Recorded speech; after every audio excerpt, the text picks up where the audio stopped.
but simply unfinished. We, the successors of a country and a time where a skinny Black girl descended from slaves and raised by a single mother can dream of becoming president, only to find herself reciting for one.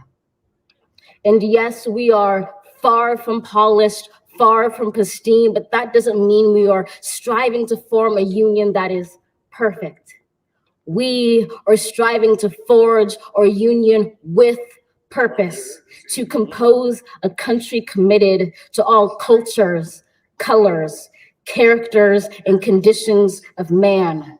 And so we lift our gazes not to what stands between us, but what stands before us. We close the divide because we know to put our future first. We must first put our differences aside. We lay down our arms so we can reach out our arms to one another. We seek harm to none and harmony for all. Let the globe, if nothing else, say this is true. That even as we grieved, we grew, that even as we hurt, we hoped, that even as we tired, we tried, that we'll forever be tied together, victorious, not because we will never again know defeat, but because we will never again sow division. Scripture tells us to envision that everyone shall sit under their own vine and fig tree, and no one shall make them afraid. If we're to live up to our own time, then victory won't lie in the blade, but in all the bridges we've made. That is the promised glade, the hill we climb, if only we dare it, because being American is more than a pride we inherit. It's the past we step into and how we repair it. We've seen a force that would shatter our nation rather than share it, would destroy our country if it meant delaying democracy. And this effort very nearly succeeded. But while democracy can be periodically delayed, it can never be permanently defeated. In this truth, in this faith we trust, for while we have our eyes on the future, history has its eyes on us. This is the era of just redemption. We feared it at its inception. We did not feel prepared to be the heirs of such a terrifying hour, but within it we found the power to author a new chapter, to offer hope and laughter to ourselves. So while once we asked, how could we possibly prevail over catastrophe? Now we assert, how could catastrophe possibly prevail over us? We will not march back to what was, but move to what shall be, a country that is bruised but whole, benevolent but bold, fierce and free. We will not be turned around or interrupted by intimidation, because we know our inaction and inertia will be the inheritance of the next generation. Our blunders become their burdens. But one thing is certain: if we merge mercy with might and might with right, then love becomes our legacy and change our children's birthright. So let us leave behind a country better than the one we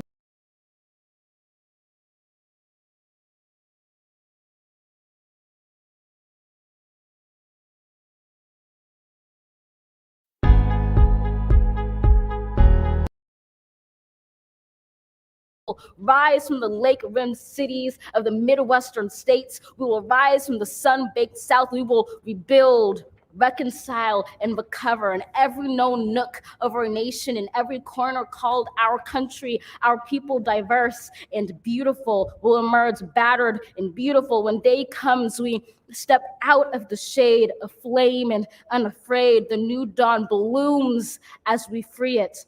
For there is always light, if only we're brave enough to see it, if only we're brave enough to be it.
no nook of our nation, in every corner called our country, our people diverse and beautiful will emerge battered and beautiful. When day comes, we step out of the shade, aflame and unafraid. The new dawn blooms as we free it. For there is always light if only we're brave enough to see it, if only we're brave enough to be it.